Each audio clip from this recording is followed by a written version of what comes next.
Hay un silencio que pesa más que las palabras.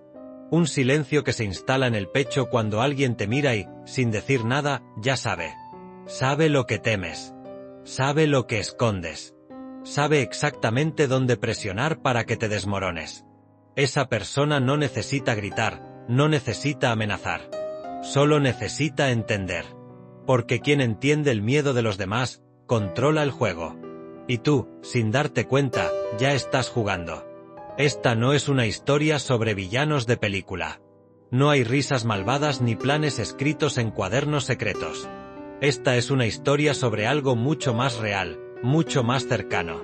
Es sobre esa sensación que te recorre la espalda cuando alguien te hace sentir pequeño sin levantar la voz. Es sobre el poder invisible que ejercen quienes han aprendido a leer las grietas en tu armadura. Es sobre el miedo como moneda de cambio. Y sobre cómo, en el teatro de las relaciones humanas, hay quienes dirigen la obra sin que nadie note que están sosteniendo los hilos. El miedo es la emoción más antigua de la humanidad. Más antigua que el amor, más primitiva que la ambición. Nuestros ancestros temían a los depredadores, a la oscuridad, a lo desconocido. Ese miedo los mantuvo vivos. Pero con el tiempo, algo cambió. Los depredadores ya no tienen colmillos. Ahora tienen sonrisas. Y la oscuridad ya no está afuera. Está dentro de nosotros, en esos rincones donde guardamos nuestras inseguridades, nuestras vergüenzas, nuestros secretos. Y hay quienes han aprendido a navegar esa oscuridad ajena como si fuera su propio territorio. Imagina por un momento a alguien que conoces. Alguien que siempre parece tener el control. No porque sea el más fuerte, ni el más inteligente, ni siquiera el más carismático. Sino porque sabe exactamente qué decir, cuándo callarse, cómo mirarte para que sientas que te está leyendo por dentro. Esa persona no te manipula con mentiras elaboradas. Te manipula con verdades incómodas. Con silencios estratégicos. Con preguntas que parecen inocentes pero que tocan nervios que ni sabías que tenías expuestos. Antes de continuar, una advertencia.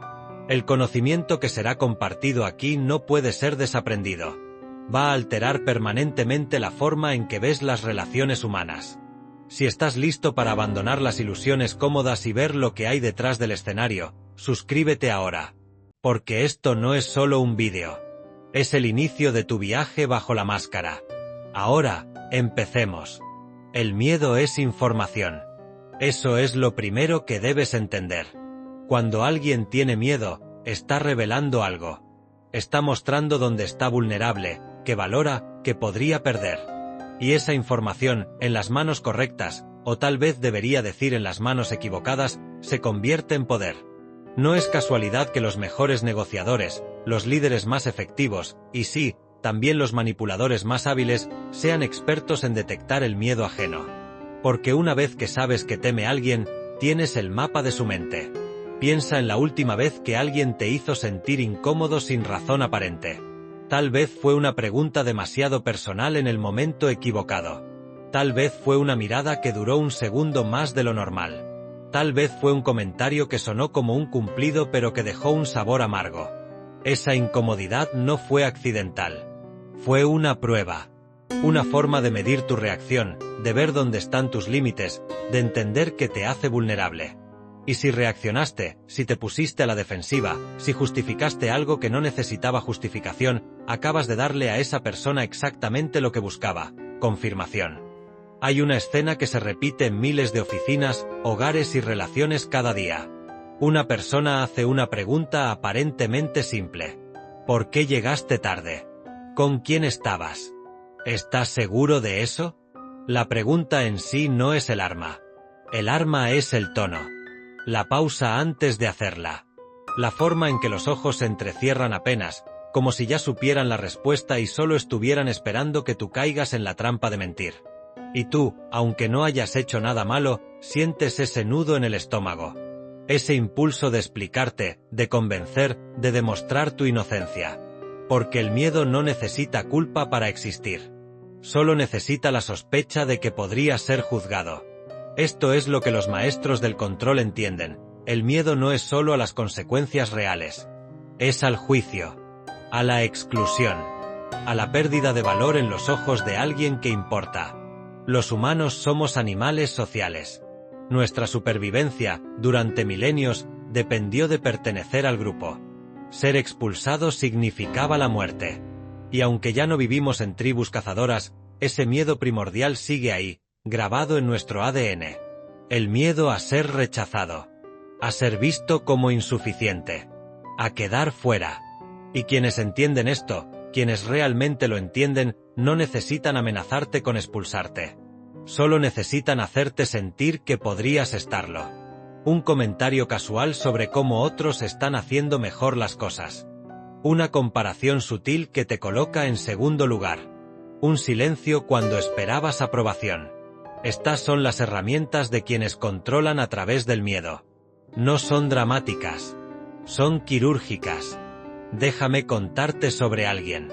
Llamémosla Elena. Elena trabajaba en una empresa mediana, en un equipo donde todos parecían llevarse bien. Había un compañero, Marcos, que era conocido por ser el alma de la oficina. Siempre con una broma, siempre dispuesto a ayudar, siempre sonriente. Pero Elena notó algo que los demás no veían. Notó que cuando Marcos ayudaba a alguien, siempre había un precio invisible.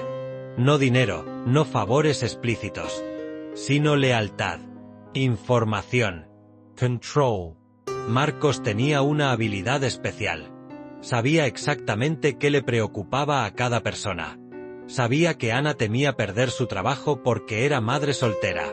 Sabía que Jorge tenía miedo de que descubrieran que no tenía el título universitario que había puesto en su currículum. Sabía que la jefa, Patricia, temía que la vieran como débil en un mundo dominado por hombres. Y Marcos usaba ese conocimiento no de forma obvia, sino de forma elegante.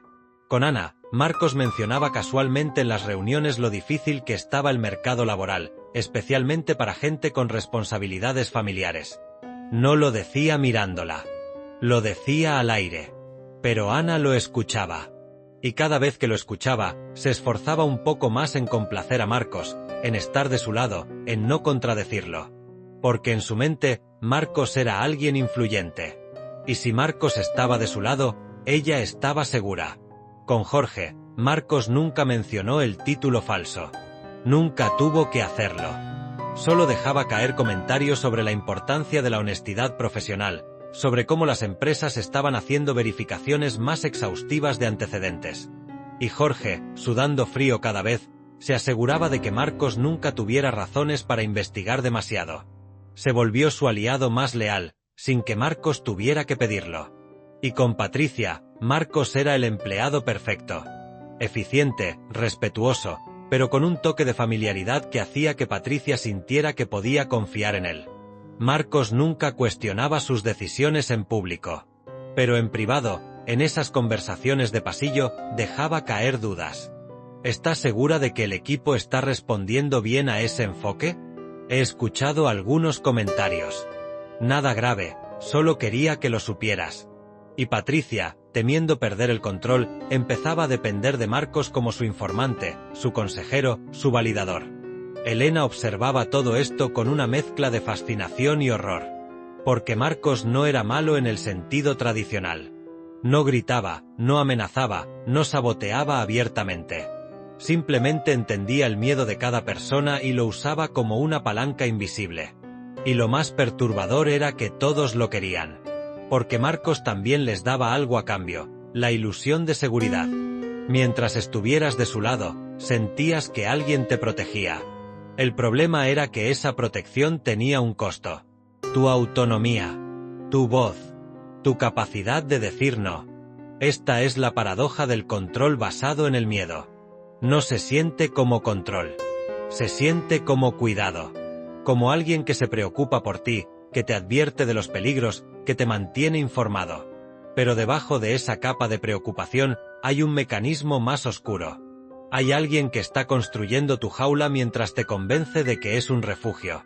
El miedo, cuando es entendido y manipulado, no necesita ser intenso para ser efectivo. De hecho, los miedos más poderosos son los sutiles. Los que ni siquiera reconoces como miedo. Esa sensación de que deberías hacer algo para mantener la paz. Esa incomodidad que te hace ceder en una discusión aunque sepas que tienes razón. ese impulso de justificarte cuando alguien te mira con desaprobación. Todo eso es miedo. Miedo disfrazado de prudencia, de amabilidad, de querer llevarse bien. Y quienes controlan el juego lo saben. Saben que no necesitan asustarte de forma obvia. Solo necesitan activar esos miedos pequeños, constantes, que te mantienen en un estado de alerta baja pero permanente. Como una rana en agua que se calienta lentamente. No salta porque el cambio es gradual. Y cuando se da cuenta, ya es demasiado tarde. Ahora, hablemos de los tipos de miedo que se usan como herramientas de control. Porque no todos los miedos son iguales. Algunos son más efectivos que otros. Y los verdaderos maestros saben exactamente cuál usar en cada situación. Está el miedo al abandono. Este es quizás el más primitivo y el más poderoso. Es el miedo que hace que alguien tolere maltrato con tal de no quedarse solo. Es el miedo que hace que una persona se disculpe por cosas que no hizo, solo para mantener la relación. Y quienes explotan este miedo son expertos en crear inseguridad. Te hacen sentir que eres reemplazable. Que hay otros esperando tu lugar. Que si no te esfuerzas más, si no das más, si no aceptas menos, te quedarás atrás. En las relaciones románticas, esto se ve todo el tiempo. Una pareja que constantemente menciona lo atractiva que es otra persona. Que compara. Que deja entrever que podría tener opciones. No lo dice directamente. Nunca lo hace. Pero el mensaje es claro, tienes suerte de estar conmigo. Y tú mejor que no lo olvides. Y la otra persona, consumida por el miedo al abandono, empieza a hacer concesiones. A aceptar comportamientos que antes hubiera rechazado. A silenciar sus propias necesidades. Porque el miedo a estar solo es más fuerte que el deseo de ser respetado. Luego está el miedo al fracaso. Este es el favorito en ambientes laborales y académicos. Es el miedo que hace que alguien trabaje hasta el agotamiento, que acepte condiciones injustas, que no defienda sus derechos. Porque en el fondo, hay una voz que susurra, si no lo haces, fracasarás. Y el fracaso es inaceptable. El fracaso significa que no eres suficiente. Que no mereces estar aquí. Que todos tenían razón al dudar de ti. Los jefes que entienden este miedo no necesitan ser tiranos obvios. Solo necesitan establecer estándares imposibles y luego actuar sorprendidos cuando alguien no los alcanza. ¿No pudiste terminar ese proyecto en 2 días? ¡Qué raro! Pensé que eras más capaz. Y esa frase, aparentemente inocente, planta una semilla de duda. Y esa duda crece. Y la próxima vez, esa persona trabajará el doble, sacrificará su salud, su tiempo, su vida personal, solo para demostrar que sí es capaz. Porque el miedo al fracaso no es racional. Es visceral. También está el miedo a la exposición. El miedo a que tus secretos, tus errores, tus vergüenzas sean revelados. Este es el miedo que usan los chantajistas, por supuesto. Pero también lo usan personas en tu vida cotidiana de formas mucho más sutiles. Alguien que conoce algo de tu pasado y lo menciona casualmente en momentos estratégicos. No como amenaza. Solo como recordatorio. Oye, ¿te acuerdas cuándo? Y tú sabes que ellos saben. Y ellos saben que tú sabes que ellos saben. Y ese conocimiento compartido crea un desequilibrio de poder. Porque el miedo a la exposición no es solo sobre el secreto en sí. Es sobre el juicio que vendrá después. Es sobre cómo te verán los demás. Es sobre la vergüenza. Y la vergüenza es una de las emociones más paralizantes que existen. Hace que la gente se vuelva pequeña, complaciente, controlable. Porque cuando tienes miedo de ser expuesto, harás casi cualquier cosa para mantener la paz con quien tiene esa información. Y luego está el miedo más insidioso de todos, el miedo a ti mismo. El miedo a tus propias emociones, a tu propia ira, a tu propia capacidad de hacer daño. Este es el miedo que se cultiva en personas que han sido condicionadas a creer que expresar sus necesidades es egoísta, que poner límites es cruel, que defenderse es agresivo. Y quienes explotan este miedo son maestros en hacerte sentir culpable por tus propias reacciones naturales. Te provocan. Te empujan. Te faltan al respeto. Y cuando finalmente reaccionas, cuando finalmente dices basta, ellos se hacen las víctimas. Mira cómo me hablas. Nunca pensé que fueras tan agresivo. Y tú, condicionado a temer tu propia ira, te disculpas. Te retractas. Vuelves a ser sumiso. Porque el miedo a ser visto como el malo es más fuerte que tu necesidad de defenderte. Elena vio esto con claridad un día en la oficina. Había una reunión tensa. Marcos había tomado crédito por un proyecto que en realidad había sido idea de otro compañero, Luis. Luis, normalmente callado, finalmente habló. Dijo, con voz firme pero sin gritar, que la idea había sido suya y que no era justo que Marcos se llevara el reconocimiento. Era una declaración simple, honesta, merecida. Pero Marcos no se defendió. No discutió. Simplemente se quedó en silencio, con una expresión de sorpresa herida. Miró a Luis como si lo hubiera abofeteado. Y luego, con voz suave, casi quebrada, dijo, «Guau, Luis. No sabía que sintieras tanta hostilidad hacia mí. Si hay un problema, podríamos haberlo hablado en privado. No hacía falta atacarme frente a todos». Y en ese momento, la sala cambió. Porque Luis, que había hecho una observación legítima, ahora parecía el agresor. Marcos, que había mentido, ahora parecía la víctima. Y Luis, sintiendo el peso de las miradas de sus compañeros, se disculpó. Dijo que no había querido sonar hostil, que solo quería aclarar las cosas, que tal vez lo había expresado mal. Y Marcos, con una sonrisa magnánima, aceptó la disculpa. Dijo que entendía, que todos estaban bajo mucho estrés, que no había problema. Pero el daño estaba hecho. Luis había aprendido una lección: hablar te convierte en el villano. Y Marcos había reforzado su control. Porque ahora todos sabían que desafiarlo tenía un costo social. No te castigaba directamente. Te hacía castigarte a ti mismo, a través de tu propia culpa. Elena sintió náuseas. Porque reconoció el patrón. Lo había visto antes. En su familia. En relaciones pasadas. Esa habilidad de voltear la situación, de hacer que el abusado se sienta como el abusador, de usar tu propia empatía y tu miedo a ser malo contra ti. Es una de las formas más efectivas de control. Porque no deja marcas visibles. Solo deja dudas. ¿Realmente fui yo el problema? ¿Exageré? ¿Debería haberme callado? Ahora, es importante entender algo. No todos los que usan el miedo como herramienta de control son monstruos calculadores. Muchos ni siquiera son conscientes de lo que hacen. Porque estas dinámicas se aprenden. Se heredan. Se normalizan.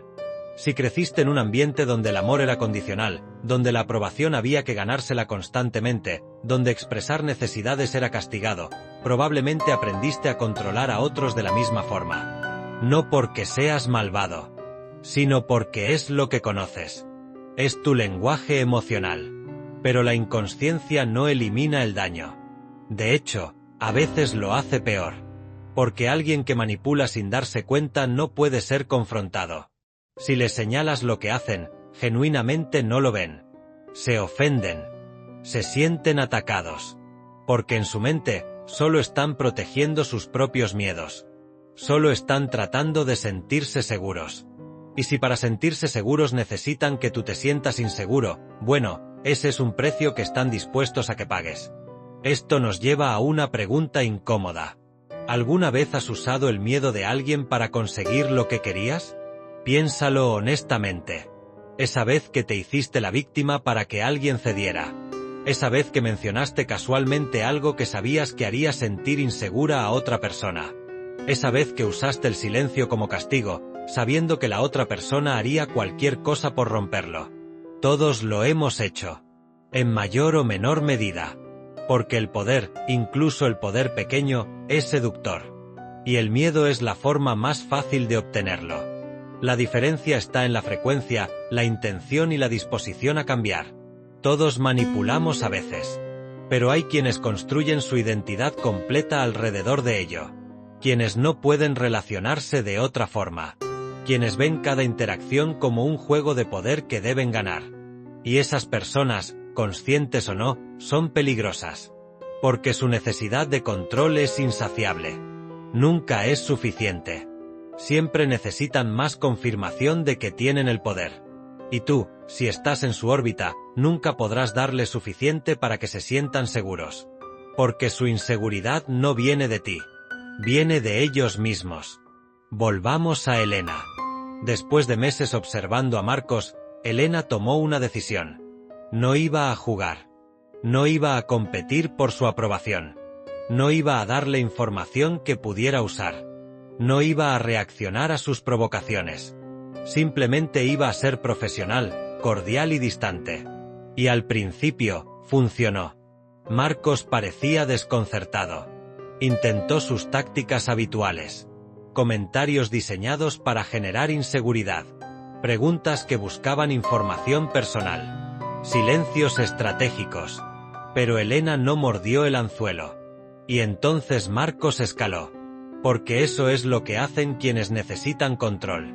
Cuando las tácticas sutiles no funcionan, prueban con algo más directo. Marcos empezó a excluir a Elena de reuniones importantes. A olvidar mencionarle cambios en proyectos. A hacer comentarios sobre su desempeño que no estaban basados en hechos sino en insinuaciones. Está un poco distante últimamente, ¿no? Me pregunto si está comprometida con el equipo. Elena sintió la presión. Sintió el impulso de defenderse, de explicarse, de volver a la dinámica anterior donde al menos había una ilusión de armonía. Pero se mantuvo firme. Porque había entendido algo fundamental. No puedes ganar un juego manipulativo jugándolo.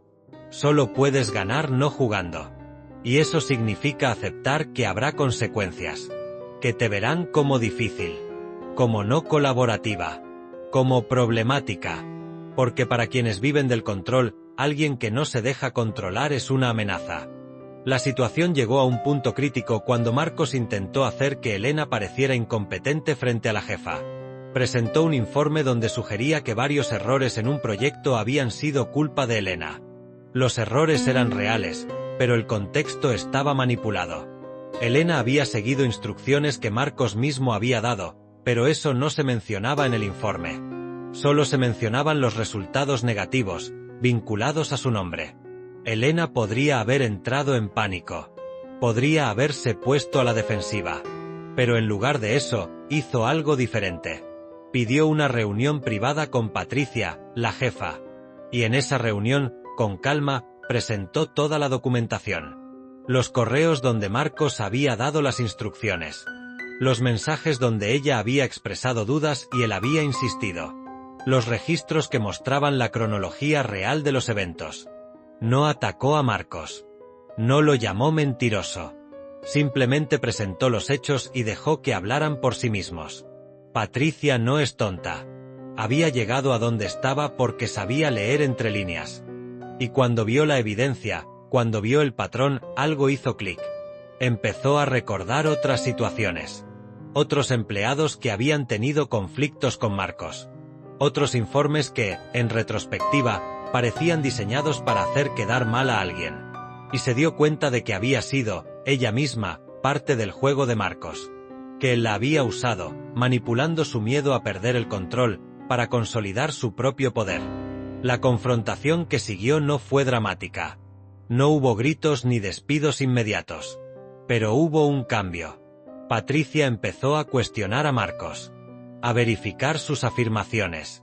A incluir a otras personas en decisiones que antes solo consultaba con él.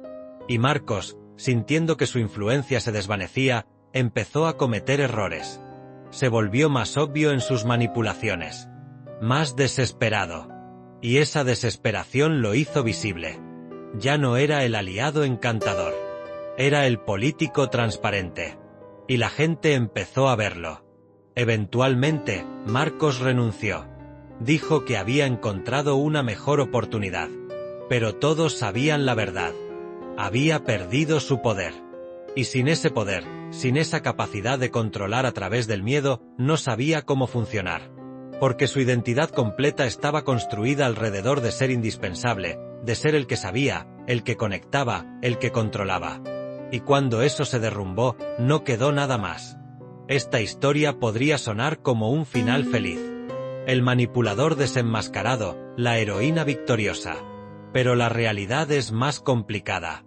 Porque Elena no salió ilesa. El proceso de resistir, de mantenerse firme, de no ceder al miedo, la desgastó. Hubo noches de insomnio preguntándose si estaba haciendo lo correcto. Hubo momentos de duda donde casi cedió. Hubo un costo emocional real. Porque resistir la manipulación no es fácil. Requiere una fortaleza que la mayoría de la gente no tiene o no quiere desarrollar. Porque es más fácil ceder. Es más cómodo. Es menos solitario. Y esa es quizás la verdad más dura sobre el control basado en el miedo. Funciona porque la mayoría de la gente prefiere la comodidad de la sumisión a la incomodidad de la autonomía. Prefiere la ilusión de seguridad que ofrece el controlador a la incertidumbre de defenderse. Porque defenderse significa estar solo, al menos temporalmente. Significa ser visto como el problema. Significa renunciar a la aprobación de alguien que, aunque tóxico, al menos era predecible. Ahora, hablemos de cómo se ve esto en escalas más grandes.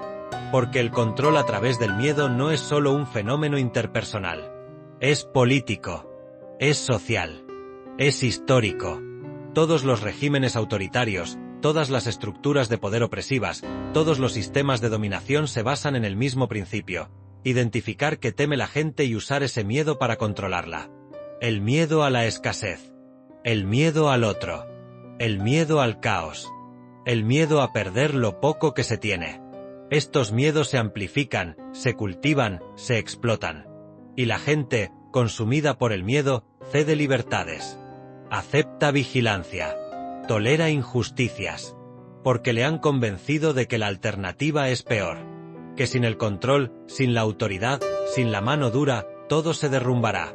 Y lo fascinante, lo aterrador, es que este mecanismo funciona igual en una relación de pareja que en una nación. La escala cambia. Los actores cambian. Pero la psicología es la misma. Identificar el miedo. Amplificarlo. Ofrecerte protección a cambio de sumisión. Y luego, lentamente, hacer que esa sumisión sea tu nueva normalidad. Hasta que olvidas que alguna vez tuviste otra opción. Piensa en cómo se normaliza el abuso. No empieza con violencia. Empieza con preocupación. Con cuidado. Con alguien que te dice que el mundo es peligroso y que ellos te protegerán. Y tú, agradecido, aceptas esa protección. Pero con el tiempo, esa protección se vuelve control. No deberías salir con esos amigos, no son buenos para ti. No deberías vestirte así, la gente podría malinterpretarlo. No deberías tomar esa decisión sin consultarme, podría salir mal. Y cada restricción viene envuelta en preocupación. En amor. En miedo por tu bienestar. Y tú, porque confías, porque quieres creer que alguien se preocupa, aceptas. Haces concesiones. Pequeñas al principio. Pero las pequeñas concesiones se acumulan. Y un día te despiertas y te das cuenta de que no reconoces tu vida. Que no tienes amigos. Que no tomas decisiones. Que tu mundo se ha encogido hasta ser del tamaño de la aprobación de una sola persona. Y cuando intentas expandirlo, cuando intentas recuperar algo de autonomía, esa persona activa el miedo. ¿Qué harías sin mí? ¿Quién más te aguantaría? ¿Realmente crees que puedes sobrevivir solo? Y esas preguntas, aunque crueles, tocan miedos reales. Porque después de tanto tiempo de dependencia, de tanto tiempo de que alguien más tome las decisiones, dudas de ti mismo. Dudas de tu capacidad. Y esa duda es la cadena más fuerte. Porque no necesita candados externos. Tú mismo te mantienes prisionero. Esto es lo que los psicólogos llaman indefensión aprendida. Cuando has intentado escapar tantas veces y has fallado, cuando has pedido ayuda y no ha llegado, cuando has creído que las cosas cambiarían y no cambiaron, eventualmente dejas de intentar. Porque el cerebro, en su intento de protegerte del dolor de la esperanza fallida, te convence de que no hay salida. Que esto es lo que hay. Que mejor aceptarlo. Y quienes controlan a través del miedo lo saben. Saben que no necesitan cadenas físicas. Solo necesitan romper tu esperanza suficientes veces. Solo necesitan hacerte fallar suficientes veces. Solo necesitan estar ahí cada vez que caes, recordándote que te lo advirtieron, que sin ellos estarías peor, que deberías estar agradecido de que aún te toleran. Es una crueldad refinada. Porque te hace cómplice de tu propia prisión. te hace creer que la eliges, que te quedas porque quieres, no porque te han condicionado a tener miedo de irte. Y esa ilusión de elección es lo que hace que el control sea tan efectivo. Porque si admites que estás siendo controlado, tienes que hacer algo al respecto. Pero si crees que eliges quedarte, puedes vivir con ello. Puedes racionalizarlo. Puedes sobrevivir. Pero sobrevivir no es vivir. Y esa es la tragedia. Hay millones de personas en este momento que están sobreviviendo relaciones, trabajos, situaciones que los están matando lentamente. No de forma literal, aunque a veces también. Sino matando su espíritu, su creatividad, su alegría, su sentido de sí mismos. Y lo hacen porque el miedo a cambiar es más grande que el dolor de quedarse. Porque cambiar significa incertidumbre. Significa posible fracaso. Significa posible soledad. Significa enfrentar todos esos miedos que el controlador ha estado cultivando. Y eso requiere un tipo de valentía que no se enseña en las escuelas, que no se celebra en las películas, que a menudo se castiga en la vida real. Porque la gente que se libera incomoda a quienes siguen prisioneros. Les recuerda que tienen opciones. Y eso es amenazante. Elena aprendió esto de la forma difícil. Después de que Marco se fue, esperaba que sus compañeros la vieran como alguien que había hecho lo correcto. Pero en lugar de eso, muchos la evitaban. Porque ella representaba algo incómodo. Representaba la posibilidad de resistir. Y si ella podía resistir, ¿por qué ellos no lo hacían? Era más fácil verla como problemática, como alguien que había causado drama, que examinar su propia complicidad. Esto es algo que necesitas entender si alguna vez decides dejar de jugar el juego del miedo. No todos te aplaudirán. De hecho, muchos te criticarán. Porque tu liberación es un espejo que refleja su prisión. Y nadie quiere ver eso. Es más cómodo creer que tú eres el problema, que eres demasiado sensible, demasiado dramático, demasiado difícil. Porque si el problema eres tú, ellos no tienen que cambiar nada. Pero aquí está la verdad que nadie quiere decir en voz alta. Tu liberación no requiere la aprobación de nadie. No necesitas que otros validen tu decisión de no ser controlado. No necesitas que entiendan por qué te fuiste, por qué dijiste no, por qué pusiste límites. Solo necesitas entenderlo tú. Y eso es suficiente. Porque al final, el control basado en el miedo solo funciona si tú le das poder. Si decides que la aprobación de esa persona, de ese grupo, de esa estructura, es más importante que tu propia paz. Y en el momento en que decides que no lo es, en el momento en que decides que prefieres la incertidumbre de la libertad a la seguridad de la jaula, el control se rompe. No de forma dramática. No con fuegos artificiales. Sino con un simple y silencioso, no más. No más explicaciones que no debo. No más disculpas por existir. No más encogimiento para que otros se sientan grandes. No más silencio ante el abuso. No más aceptar migajas y llamarlas amor. No más. Y esas dos palabras, aunque pequeñas, son revolucionarias. Porque desafían todo el sistema que se construyó alrededor de tu miedo. Ahora, seamos claros. Esto no significa que el miedo desaparezca. El miedo es parte de ser humano. Siempre habrá cosas que temas.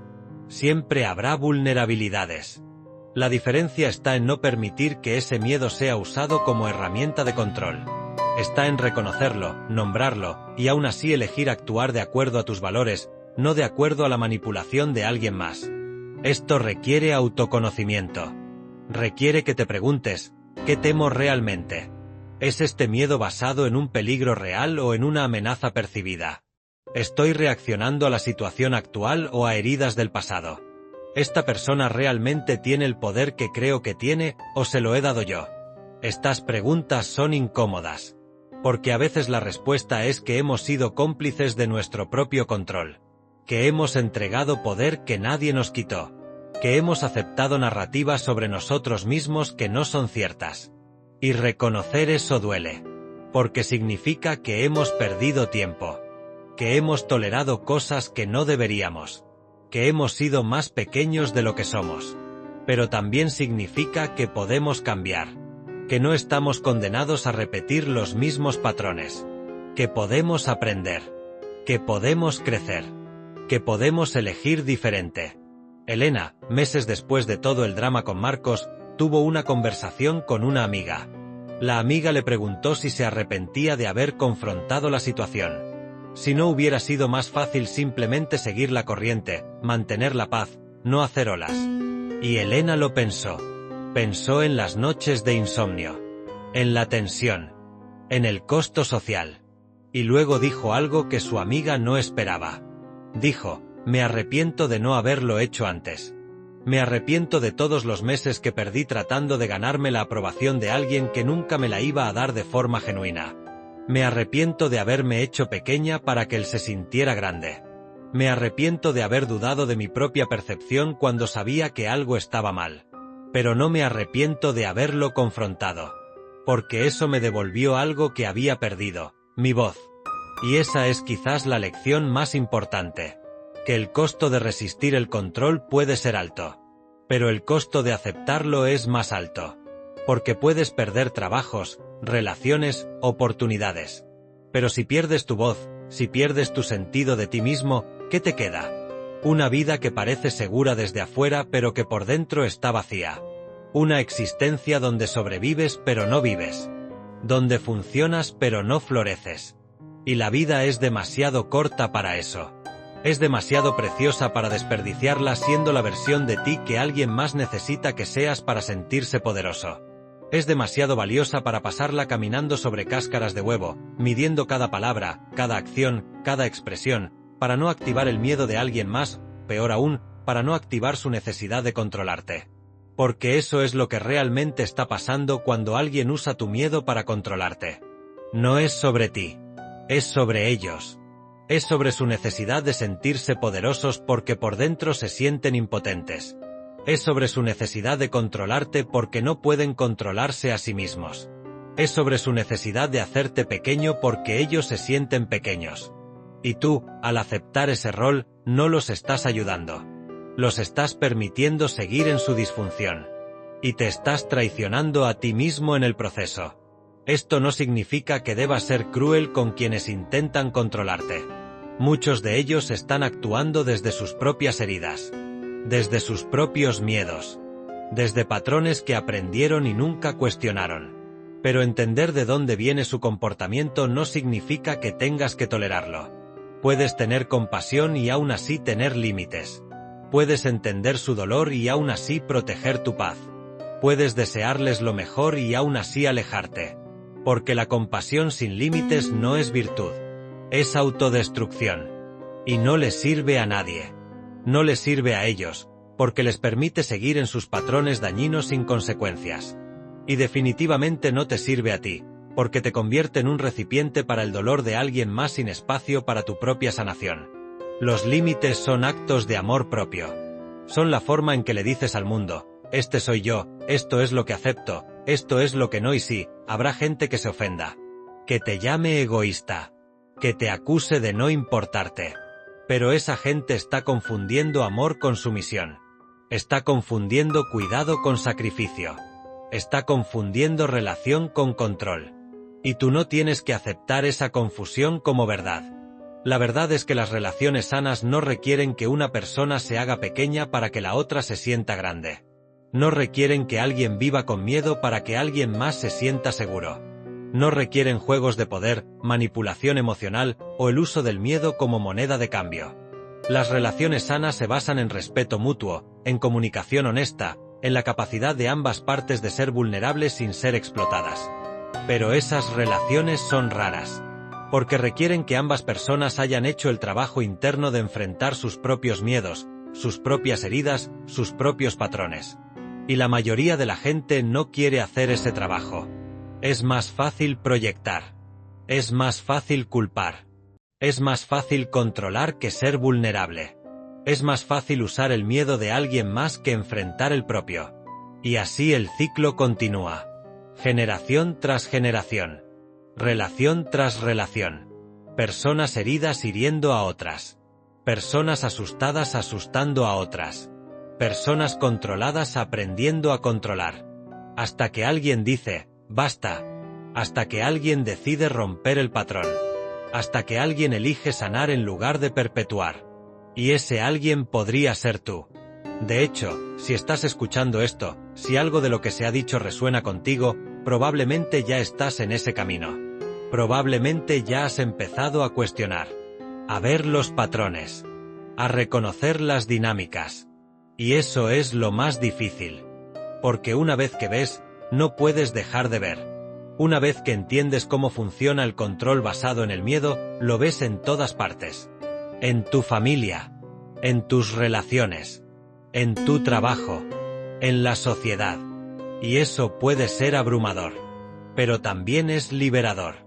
Porque el conocimiento es poder. No el poder de controlar a otros, sino el poder de no ser controlado. El poder de elegir. El poder de decir no. El poder de irte. El poder de quedarte en tus propios términos. El poder de construir una vida que sea tuya, no una vida que sea la proyección de los miedos de alguien más. Y sí, esa vida puede ser más solitaria. Puede ser más incierta. Puede ser más difícil. Pero será tuya. Y eso vale más que cualquier ilusión de seguridad que el control pueda ofrecer.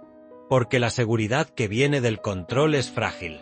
Depende de que sigas jugando el juego. De que sigas aceptando las reglas. De que sigas teniendo miedo. Pero la seguridad que viene de conocerte a ti mismo, de confiar en ti mismo, de saber que puedes manejarte en la incertidumbre, esa es real. Esa nadie te la puede quitar. Entonces, ¿cómo empiezas? ¿Cómo te liberas del control basado en el miedo? No hay una fórmula mágica. No hay un proceso de 5 pasos que funcione para todos. Pero hay principios. Hay prácticas. Hay formas de empezar a recuperar tu poder.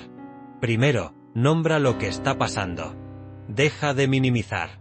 Deja de justificar. Deja de racionalizar. Si algo se siente mal, confía en esa sensación. Tu cuerpo sabe.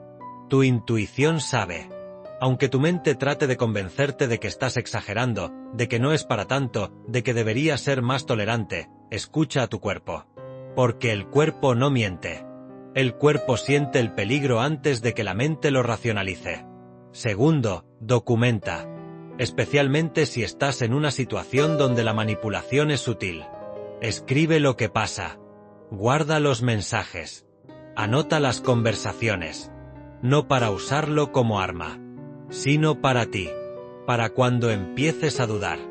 Para cuando te digan que estás loco, que estás imaginando cosas, que eres demasiado sensible. Porque el gaslighting, esa táctica de hacer que dudes de tu propia realidad, es una de las herramientas favoritas de quienes controlan. Y la documentación es tu ancla a la verdad. Tercero, busca perspectiva externa. Habla con alguien de confianza. Con un terapeuta. Con un amigo que te conozca bien. Porque cuando estás dentro de la dinámica, es difícil verla con claridad. Necesitas ojos externos. Necesitas que alguien te diga, eso no es normal. Eso no está bien. Tú no estás exagerando. Y a veces, solo escuchar eso de alguien más es suficiente para empezar a confiar en tu propia percepción de nuevo. Cuarto, empieza pequeño. No tienes que confrontar todo de una vez. No tienes que dejar tu trabajo o tu relación mañana. Empieza con límites pequeños. Con decir no a algo que normalmente aceptarías. Con no explicarte cuando no debes una explicación. Con no disculparte por cosas que no son tu culpa. Estos actos pequeños son entrenamiento. Son formas de recordarle a tu sistema nervioso que puedes sobrevivir al desagrado de alguien más. Que puedes tolerar su decepción. Que su incomodidad no es tu responsabilidad. Quinto, prepárate para la extinción burst. Este es un término de psicología conductual. Cuando dejas de responder a una táctica de manipulación, la persona que la usa típicamente la intensifica antes de abandonarla. Es como un niño que hace berrinche. Si normalmente cedes, y de repente dejas de hacerlo, el berrinche se vuelve más fuerte. Porque están probando si realmente has cambiado o si solo necesitan presionar más fuerte. Y si cedes en ese punto, les enseñas que solo necesitan escalar más para conseguir lo que quieren. Así que prepárate. Cuando empieces a poner límites, las cosas pueden empeorar antes de mejorar. Y eso no significa que estés haciendo algo mal. Significa que estás haciendo algo diferente. Y el sistema está resistiendo. Sexto, cuida tu energía. Resistir el control es agotador. Requiere recursos emocionales, mentales, a veces físicos. Así que asegúrate de tener formas de recargar. Terapia, ejercicio, arte, naturaleza, lo que sea que te devuelva a ti mismo. Porque si te desgastas completamente, no podrás mantener los límites. Volverás a los patrones viejos porque son más fáciles. Y eso está bien, es humano. Pero si puedes, trata de cuidarte en el proceso. Trata de no hacerlo solo. Trata de tener una red, aunque sea pequeña, que te sostenga. Y séptimo, perdónate. Perdónate por las veces que cediste. Por las veces que no viste. Por las veces que fuiste cómplice de tu propio control. Porque lo hiciste con la información y los recursos que tenías en ese momento. Y ahora tienes más. Ahora sabes más. Y puedes elegir diferente. Pero castigarte por el pasado no te ayuda a cambiar el futuro. Solo te mantiene atrapado en la vergüenza. Y la vergüenza es otra forma de control. Así que suéltala. Aprende de ella. Pero no la cargues como una cadena. Elena hizo todo esto. No de forma perfecta. No de forma lineal. Hubo retrocesos. Hubo momentos donde dudó. Hubo momentos donde casi volvió a los patrones viejos porque eran familiares. Pero siguió adelante. Y con el tiempo, algo cambió. No solo en su situación externa, sino en ella. Se volvió más sólida. Más segura. Más capaz de confiar en sí misma. Y esa transformación interna fue más valiosa que cualquier victoria externa. Porque al final, el verdadero poder no es controlar a otros. Es no necesitar hacerlo. Es estar tan seguro de ti mismo que no necesitas la validación constante de nadie más. Es estar tan en paz contigo mismo que la desaprobación de alguien más no te destruye. Es estar tan conectado con tus valores que puedes tomar decisiones difíciles sin desmoronarte. Ese es el poder real. Y ese poder nadie te lo puede dar. Tienes que cultivarlo. Tienes que ganártelo. Tienes que elegirlo una y otra vez, hasta que se vuelva parte de quien eres. Y cuando llegas a ese lugar, cuando llegas a ese nivel de autoconocimiento y autoaceptación, algo interesante pasa. Las personas que antes te controlaban pierden su poder sobre ti. No porque hayas hecho algo dramático, sino porque ya no tienes los miedos que ellos explotaban. O los tienes, pero ya no los dejas dictar tus decisiones. Y sin ese punto de entrada, sin esa vulnerabilidad que manipular, ellos no saben cómo relacionarse contigo. Y o aprenden una nueva forma, una forma basada en respeto, o se van. Y ambos resultados están bien. Porque tú ya no estás dispuesto a sacrificar tu paz por la presencia de alguien que solo puede relacionarse a través del control. Esto no te hace frío. No te hace insensible. No te hace egoísta. Te hace libre. Y la libertad, la verdadera libertad emocional, es lo más generoso que puedes ofrecerle al mundo. Porque cuando eres libre, no necesitas controlar a nadie más. Puedes permitir que otros sean quienes son. Puedes tener límites sin castigar. Puedes decir no sin culpa. Puedes decir sí sin resentimiento. Puedes amar sin perder. Puedes conectar sin fusionarte. Puedes ser vulnerable sin ser explotado. Y ese es el tipo de relación que vale la pena tener. No las que se basan en miedo, en obligación, en culpa, en deuda emocional. Sino las que se basan en elección mutua. En respeto mutuo. En crecimiento mutuo. Esas relaciones son raras. Pero existen. Y merecen que te liberes de las que no lo son para hacer espacio para ellas. Porque aquí está la verdad final. No puedes tener relaciones auténticas mientras estés operando desde el miedo. El miedo te hace usar máscaras. Te hace esconder partes de ti. Te hace ser quien crees que necesitas ser para ser aceptado. Y esa versión editada de ti puede conseguir aprobación. Puede conseguir compañía.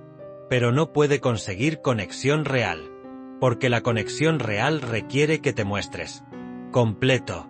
Con tus miedos, tus fallas, tus rarezas, tus verdades incómodas.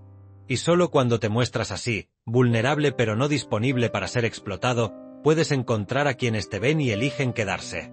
No porque necesiten controlarte, sino porque te valoran. Y esas personas, esas relaciones, valen todo el trabajo de liberarte. Valen la incomodidad de poner límites.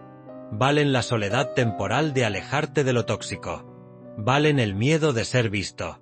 Porque al final, lo que todos queremos, debajo de todas las máscaras y todos los juegos de poder, es ser vistos y amados por quienes realmente somos. No por quienes pretendemos ser. No por lo que podemos hacer por alguien más. Sino por nuestra esencia.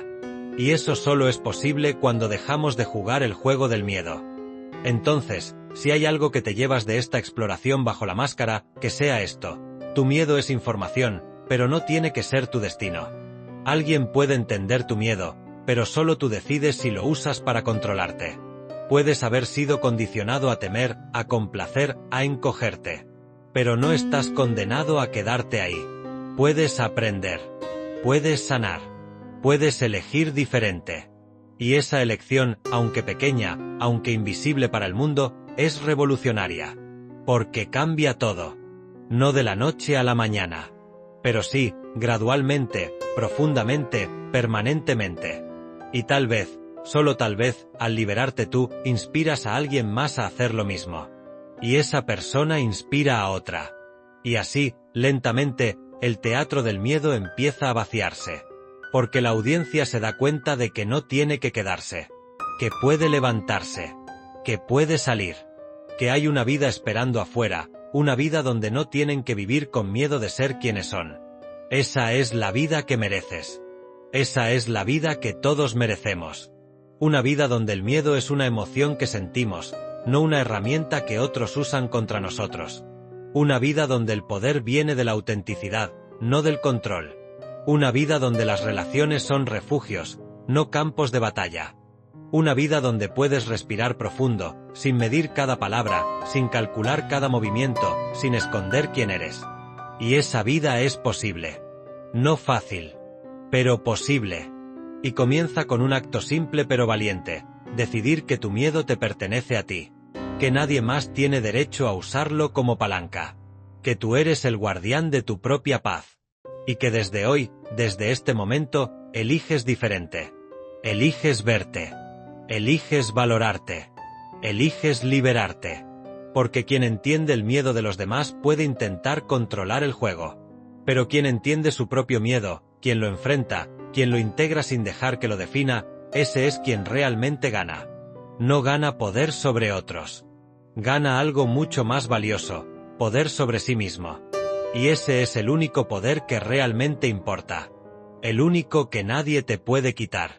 El único que te permite vivir, no solo sobrevivir. Así que respira. Observa. Reconoce dónde has estado jugando desde el miedo. Y luego, con compasión pero con firmeza, empieza a elegir diferente. No tienes que hacerlo todo hoy. No tienes que ser perfecto. Solo tienes que empezar. Un límite. Una verdad. Un paso hacia ti mismo. Y luego otro. Y otro. Hasta que un día te des cuenta de que ya no estás jugando el juego. Estás viviendo tu vida.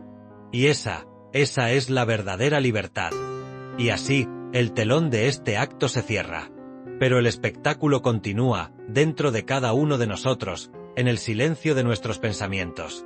La máscara que analizamos hoy, tal vez la conozcas de cerca. Tal vez la uses, o tal vez la veas en alguien que amas. Los comentarios abajo no son un espacio de juicio. Son nuestro escenario de confesiones. Un lugar seguro para los observadores. Usa ese espacio para compartir tu historia. ¿Qué máscara te viste obligado a usar para sobrevivir? Queremos leerte. Y, si sentiste que este lugar te entiende, suscríbete. Porque aquí, no estamos solos. Juntos, continuaremos descubriendo el teatro humano, una máscara a la vez. El siguiente acto está a punto de comenzar.